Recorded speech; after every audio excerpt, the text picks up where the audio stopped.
Singapore airport से एक plane take off करता है। सब कुछ नॉर्मल लग रहा था। सारे पैसेंजर अपने सफर को एंजॉय कर रहे थे, लेकिन उन्हें बिल्कुल भी अंदाजा नहीं था कि उनके साथ आगे क्या होने वाला है। अभी प्लेन को टेक ऑफ हुए सिर्फ आधे घंटे ही हुए थे कि तभी मौसम खराब होने के कारण जहाज झटके लेने लगता है। इस सिचुएशन को देखकर पायलट तुरंत कंट्रोल टावर को खबर देने की कोशिश करता है, लेकिन उसकी बात नहीं हो पाती क्योंकि मौसम की खराबी के कारण रेडियो सिग्नल काम करना बंद कर चुका था। इसीलिए मजबूरी में पायलट को एक छोटे से आयरलैंड पर इमरजेंसी लैंडिंग करनी पड़ती है और खुशकिस्मती से प्लेन के सारे पैसेंजर बच जाते हैं। लेकिन तभी हम इसी आयरलैंड पर एक आदमी को देखते हैं जो अपने बॉस को बताता है कि यहाँ एक प्लेन कुछ खराबी के कारण इमरजेंसी लैंडिंग किया है और उस प्लेन में बहुत सारे पैसेंजर्स हैं जो अलग अलग देशों से हैं। ये सुनकर बॉस उस आदमी को कुछ पैसे देता है, लेकिन ये लोग आखिर हैं कौन और यहाँ क्या कर रहे हैं और आगे इन सारे पैसेंजर्स के साथ क्या होगा?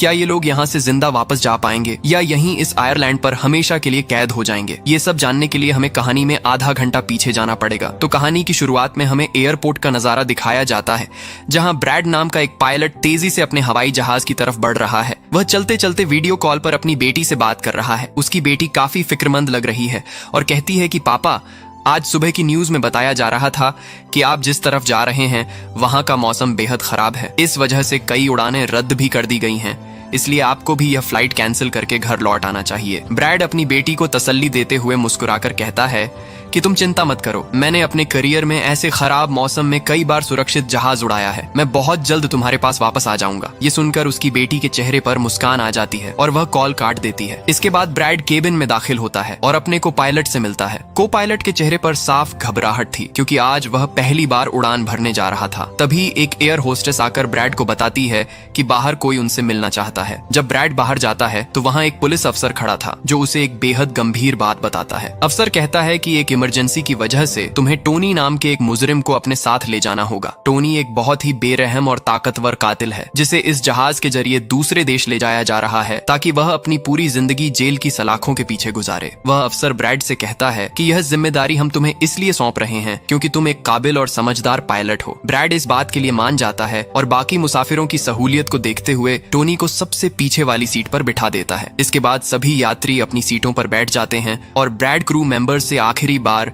सब कुछ चेक करने के बाद जहाज को रनवे से आसमान की तरफ उड़ा देता है। जब जहाज काफी ऊंचाई पर पहुंच जाता है तो ब्रैड उसे ऑटो पायलट पर डालकर को पायलट से अपनी फैमिली के बारे में बातें करने लगता है। ब्रैड अपने फोन में अपनी बेटी की तस्वीर दिखाते हुए कहता है कि मैं अपनी बेटी से बेहद प्यार करता हूं और इस पूरी दुनिया में हम दोनों का एक दूसरे के अलावा और कोई सहारा नहीं है। दूसरी तरफ जहाज में बैठे सभी यात्री आराम से अपने सफर का मजा ले रहे होते हैं। उन्हें इस बात का अंदाजा भी नहीं था कि कुछ ही देर में उनके साथ क्या होने वाला है। केबिन में बैठे दोनों पायलट्स भी बिल्कुल शांत थे और जहाज सामान्य रूप से उड़ रहा था। लेकिन तभी अचानक आसमान में मौसम बिगड़ जाता है और जहाज को हल्के झटके लगने शुरू हो जाते हैं। मौसम का यह रूप देखकर ब्रैड के चेहरे पर चिंता आ जाती है क्योंकि उसे कुछ गड़बड़ होने का एहसास हो जाता है। वह तुरंत माइक पर सभी यात्रियों को अपनी सीट बेल्ट बांधने का ऐलान करता है और रेडियो के जरिए कंट्रोल टावर से संपर्क करने की कोशिश करता है। लेकिन खराब मौसम की वजह से सारे सिग्नल टूट चुके थे और रेडियो ने काम करना बंद कर दिया था। इसी बीच आसमान से बिजली का एक जोरदार झटका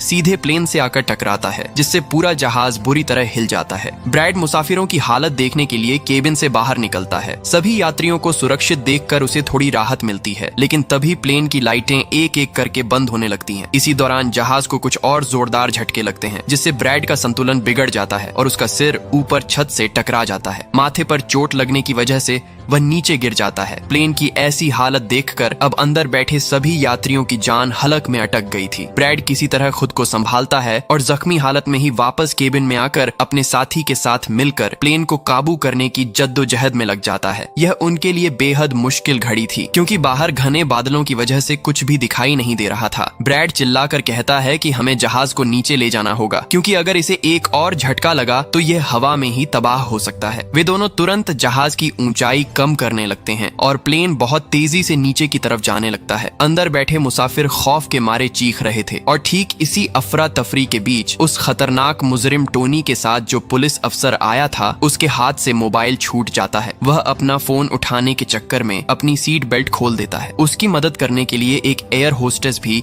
अपनी सीट बेल्ट खोलकर आगे बढ़ती है। चूंकि प्लेन बहुत तेजी से नीचे गिर रहा था इसलिए बेल्ट खुलते ही वे दोनों हवा में उछलकर सीधे प्लेन की छत से जा टकराते हैं। टक्कर इतनी जोरदार होती है कि दोनों की मौके पर ही मौत हो जाती है। इस बीच जहाज काफी कम ऊंचाई पर आ जाता है और दोनों पायलट किसी तरह प्लेन को संभाल लेते हैं। लेकिन अब जहाज में इतनी पावर नहीं बची थी कि वह उसे एयरपोर्ट तक पहुंचा सकें। ऐसे में ब्रैड प्लेन को समंदर में क्रैश लैंड कराने का फैसला करता है। तभी अचानक उन्हें कुछ दूरी पर एक टापू दिखाई देता है। ब्रैड तुरंत जहाज का रुख उस टापू की तरफ मोड़ देता है। तमाम मुश्किलों का सामना करते हुए ब्रैड आखिरकार प्लेन को उस टापू की एक सड़क पर सुरक्षित उतारने में कामयाब हो जाता है। गनीमत यह रही कि इस भयानक इमरजेंसी लैंडिंग में सभी यात्री पूरी तरह सुरक्षित बच जाते हैं और किसी को खरोंच तक नहीं आती। तभी प्लेन के पिछले हिस्से में एक शॉर्ट सर्किट होता है, जिसे देखकर ब्रैड को थोड़ी राहत मिलती है, क्योंकि इसका मतलब था कि जहाज में अभी भी थोड़ी बहुत बिजली बाकी है। सभी यात्रियों के बाहर निकलने के बाद दूसरी एयर होस्टेस कैप्टन ब्रैड को बताती है कि मुजरिम टोनी को ले जा रहा पुलिस अफसर और उनकी साथी एयर होस्टेस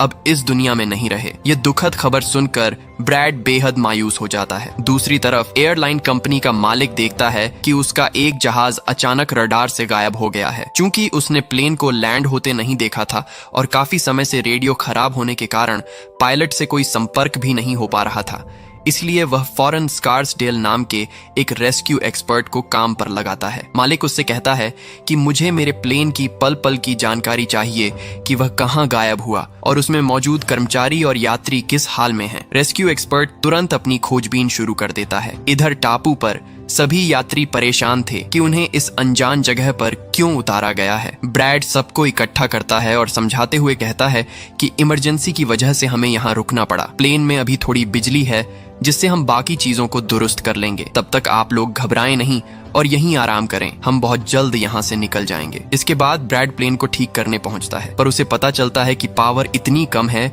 कि उन्हें हर हाल में मदद का इंतजार करना ही पड़ेगा। वे लोग नक्शा निकालकर अपनी सही लोकेशन जानने की कोशिश करते हैं। ब्रैड का साथी को पायलट मैप देखकर खौफजदा हो जाता है और बताता है कि हम एक ऐसे प्राइवेट टापू पर फंस चुके हैं जो बेहद खतरनाक है। यहाँ ऐसे बागी रहते हैं जो किसी भी देश की सरकार या कानून को नहीं मानते। अगर उन लोगों ने हमें ढूंढ लिया तो हमारी जान को बड़ा खतरा हो सकता है और हमारी सरकार भी हमें नहीं बचा पाएगी। ये सुनकर ब्रैड कहता है कि अब चाहे जो हो जाए हमें अपनी रेस्क्यू टीम को यहाँ बुलाना ही होगा, क्योंकि यहाँ से निकलने का इसके अलावा कोई रास्ता नहीं है। वे दोनों रेडियो ठीक करने की कोशिश करते हैं, पर आसमानी बिजली गिरने के कारण वह पूरी तरह से कबाड़ हो चुका था। ब्रैड वापस यात्रियों के पास आता है और उन्हें बताता है कि तकनीकी खराबी के कारण रेडियो काम नहीं कर रहा है, पर उन्हें दिलासा देते हुए कहता है कि वह टापू के दूसरे हिस्से में जाकर रेडियो की तलाश करेगा और कंट्रोल टावर को अपनी लोकेशन भेजकर रेस्क्यू टीम को यहाँ बुलाएगा। यहाँ ब्रैड एक बड़ा और चौंकाने वाला फैसला लेता है। वह कहता है कि इस सफर में टोनी उसके साथ जाएगा और यह कहकर वह टोनी की हथकड़ियां खोल देता है। ब्रैड अपने को पायलट को हिदायत देता है कि वह यहीं रहकर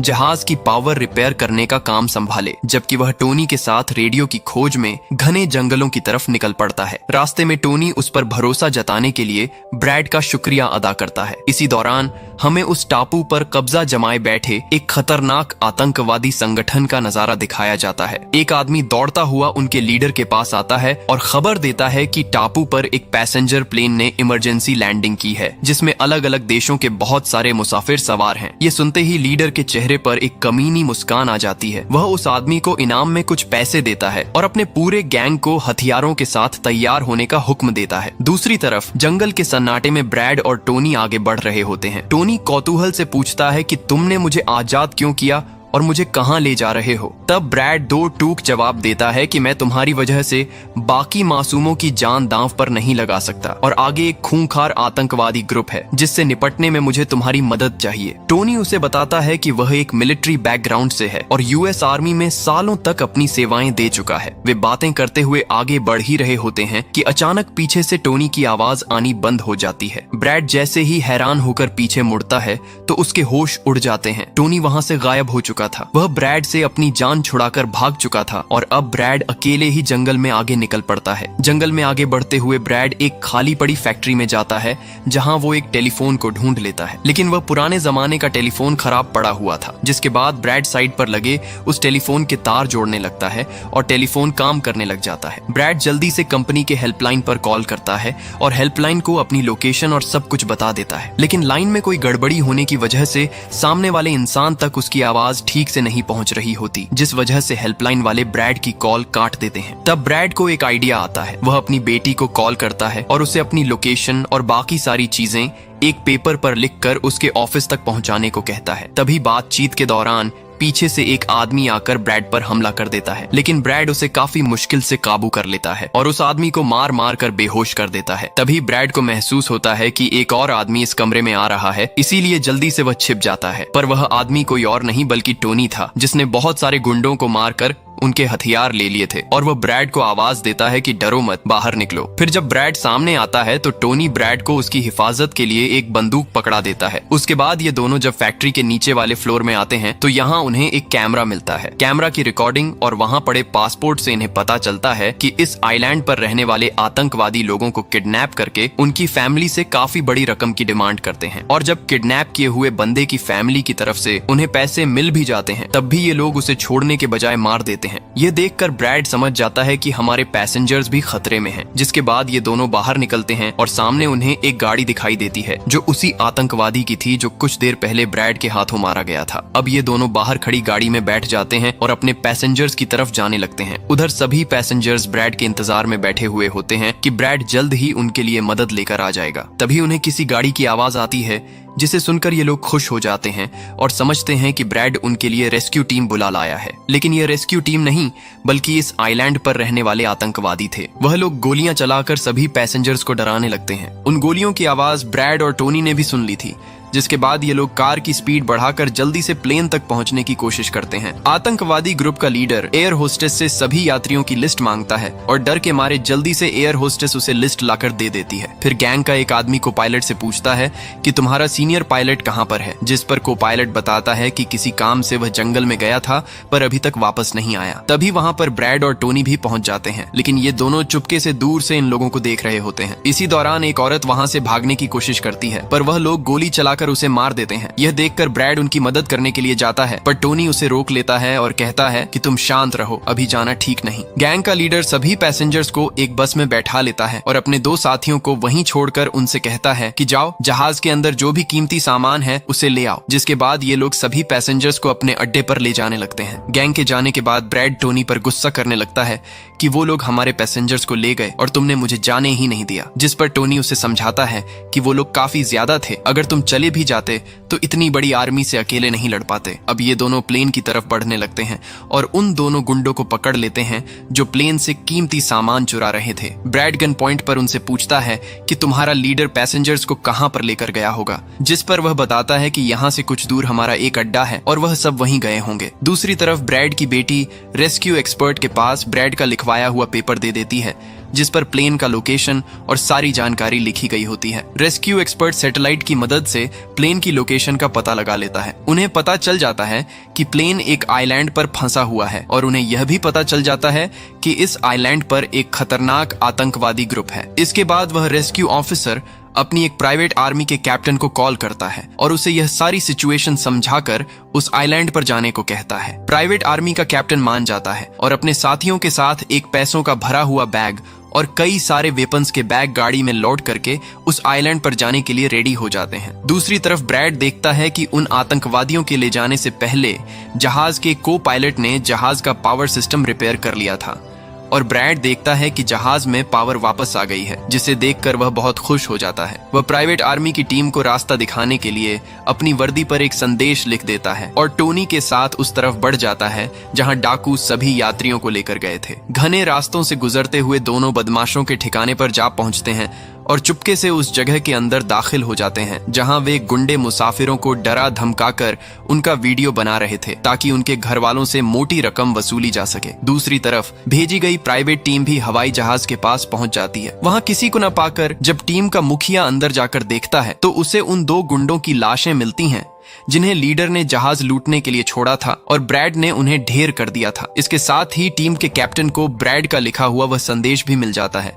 जिसमें उनके अड्डे तक पहुंचने का रास्ता था। उधर ठिकाने पर टोनी और ब्रैड घात लगाकर बैठे थे और मौका मिलते ही वे दोनों पीछे से हमला करके दो बदमाशों को मौत के घाट उतार देते हैं। फिर वे रेंगते हुए आगे बढ़ते हैं और उस कमरे के बाहर पहुंचते हैं जहां सभी यात्रियों को बंदी बनाकर रखा गया था। ब्रैड उन्हें फौरन आजाद करना चाहता था, लेकिन वहां कड़ा पहरा था और उसके पास ताले की चाबी भी नहीं थी। इसके बाद वे दोनों एक एक करके वहां तैनात पहरेदारों को ठिकाने लगाने लगते हैं और टोनी तो हथौड़े से कई गुंडों का काम तमाम कर देता है। ब्रैड एक तड़पते हुए गार्ड से चाबी छीनकर कमरा खोलता है और सभी मुसाफिरों को आजाद कर देता है। वह उनसे कहता है कि बिना आवाज किए उसी बस में जाकर बैठ जाओ जिससे तुम्हें यहाँ लाया गया था, और सभी सहमे हुए यात्री बस की तरफ दौड़ पड़ते हैं। तभी टोनी आकर ब्रैड को सचेत करता है कि यहाँ से बाहर निकलने का केवल एक ही रास्ता है और वहां भारी तादाद में हथियारबंद गुंडे पहरा दे रहे हैं जो हमें देखते ही गोलियों से भून देंगे। यात्रियों के चेहरे पर मौत का खौफ देखकर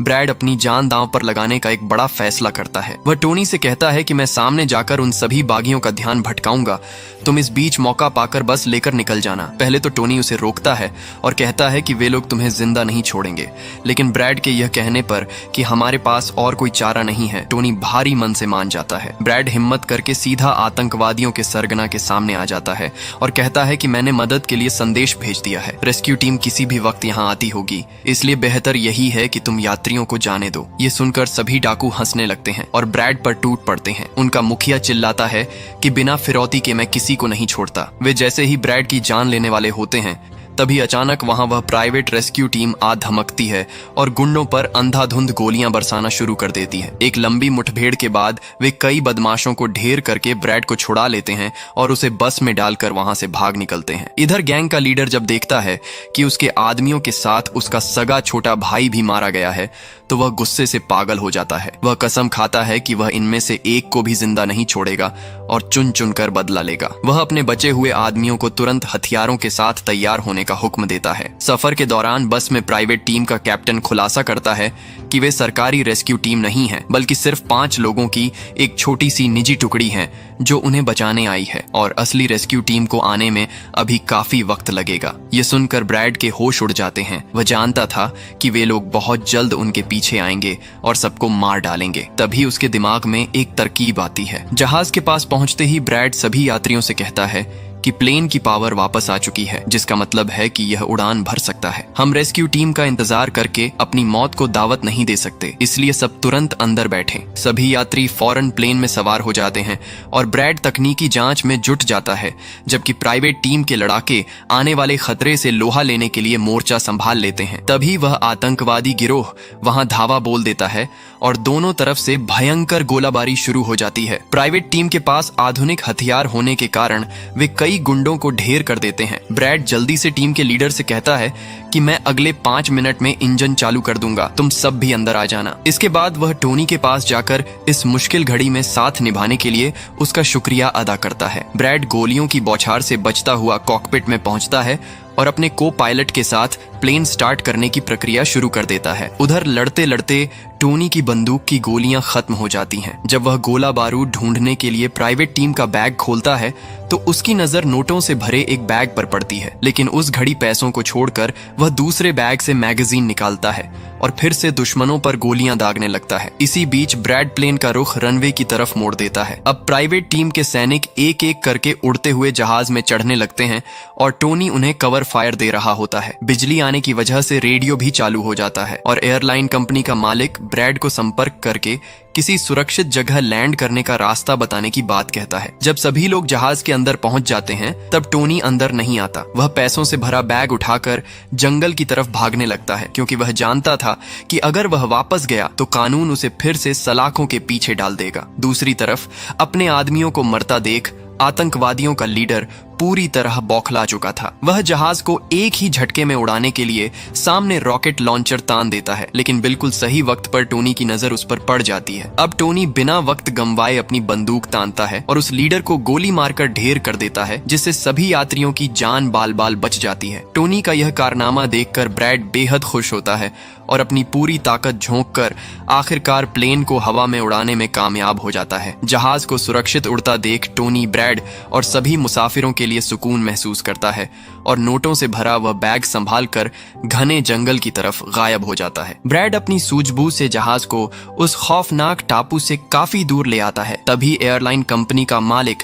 रेडियो पर उसे पास ही मौजूद एक सेफ एयरपोर्ट का रास्ता बताता है जहां वे लैंड कर सकते थे। ब्रैड तुरंत बताए गए एयरपोर्ट की तरफ प्लेन का रुख मोड़ देता है, लेकिन तभी अचानक किस्मत एक बार फिर दगा दे जाती है और जहाज के इंजन में भीषण आग लग जाती है। पूरा प्लेन धीरे धीरे तबाह होने की कगार पर पहुंच जाता है। ऐसे नाजुक हालात में ब्रैड एक बार फिर इमरजेंसी वार्निंग ऑन करता है और पूरी सावधानी के साथ जहाज को नीचे रनवे पर उतारने की जद्दोजहद में लग जाता है। तमाम जानलेवा मुश्किलों का सामना करने के बाद ब्रैड आखिरकार प्लेन को रनवे पर लैंड करा ही देता है और सभी लोगों की जान सेफ बच जाती है। इस कामयाबी पर ब्रैड और उसके साथी को पायलट की खुशी का ठिकाना नहीं रहता। उधर कंट्रोल रूम में बैठा कंपनी का मालिक और उसकी पूरी टीम भी राहत की सांस लेती है और जश्न मनाने लगती है। ब्रैड तुरंत कॉकपिट से निकलकर मुसाफिरों का हालचाल जानने के लिए पीछे केबिन में जाता है। जब वह देखता है कि एक एक यात्री पूरी तरह से सही सलामत है